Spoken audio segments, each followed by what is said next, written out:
दूर एक गांव में दो शातिर चोर रहते थे। एक का नाम मुन्ना था और दूसरे का नाम राघव था।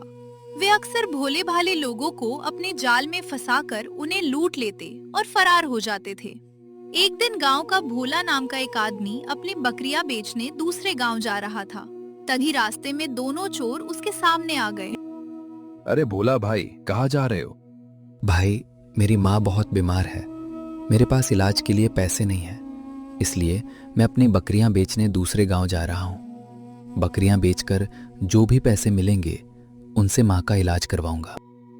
बकरियों को देखकर मुन्ना के मन में लालच आ गया। वो भोला की बकरियां चुराना चाहता था। अच्छा भाई, हम भी उसी गांव जा रहे हैं, चलो साथ साथ चलते हैं। ठीक है भाई, चलो। कुछ दूर चलने के बाद मुन्ना धीरे से अपने दोस्त राघव से बोला, राघव भाई, आज कई दिनों बाद इतना अच्छा मौका मिला है, इस मौके को हाथ से नहीं जाने देना चाहिए।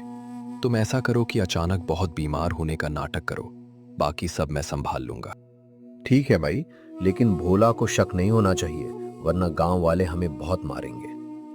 किसी को कुछ पता नहीं चलेगा। जैसा मैंने कहा है, तुम वैसा ही करो। क्या हो गया भाई, रुक क्यों गए? चलना नहीं है? भाई, राघव की तबीयत बहुत खराब हो रही है, हमें कुछ करना होगा।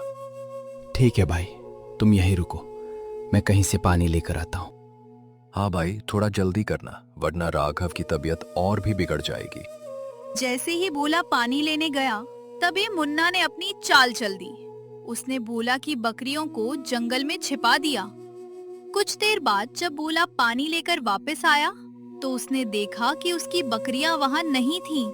वो घबरा गया और बोला, मेरी बकरियां कहाँ है? मैं तो इन्हें यहीं छोड़कर गया था।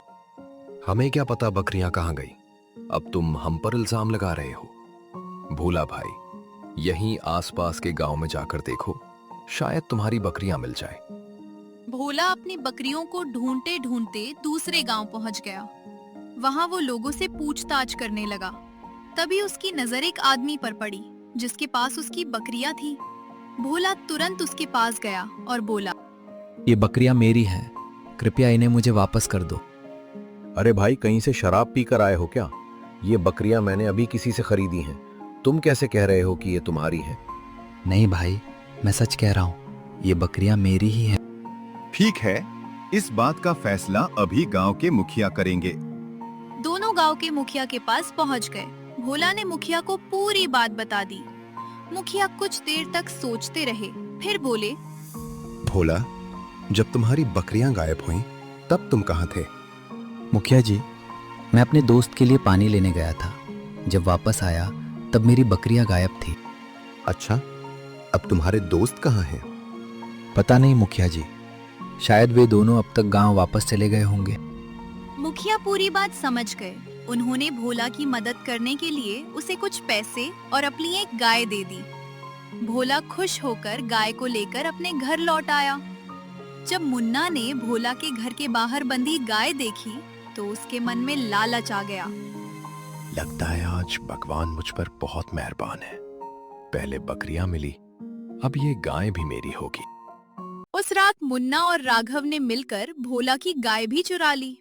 अगली सुबह दोनों गाय को बेचने के लिए दूसरे गांव की मंडी में पहुंच गए।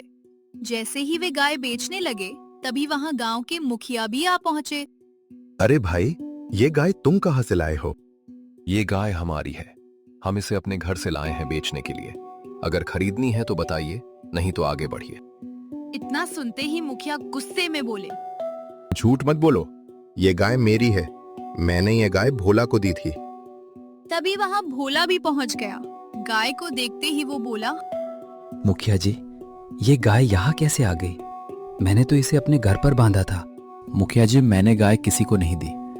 लगता है इन दोनों ने ही मेरी गाय चुराई है, और मेरी बकरियां भी इन्होंने ही चुराई होंगी। भोला, मुझे पहले से ही इन दोनों पर शक था, इसलिए मैंने तुम्हें ये गाय दी थी ताकि असली चोर पकड़े जा सके। ये सुनते ही मुन्ना मौका देखकर वहां से भाग गया, लेकिन राघव वहीं पकड़ा गया। डर के मारे उसने सारी सच्चाई बता दी। मुखिया जी, हमें माफ कर दीजिए। भोला की बकरियां और ये गाय हमने ही चुराई थी। हम लालच में आ गए थे। हमसे बहुत बड़ी गलती हो गई। अब हम कभी चोरी नहीं करेंगे। राघव की बात सुनकर मुखिया ने उसे माफ तो कर दिया, लेकिन सजा के तौर पर मुन्ना और राघव दोनों को गांव से निकाल दिया। उस दिन के बाद मुन्ना और राघव फिर कभी उस गांव में दिखाई नहीं दिए। अगर आपको ऐसी कहानियाँ देखना पसंद है तो हमारे आर्टून चैनल पर जाइए और ऐसी ही मजेदार कहानियाँ देखने के लिए चैनल को सब्सक्राइब कीजिए। धन्यवाद।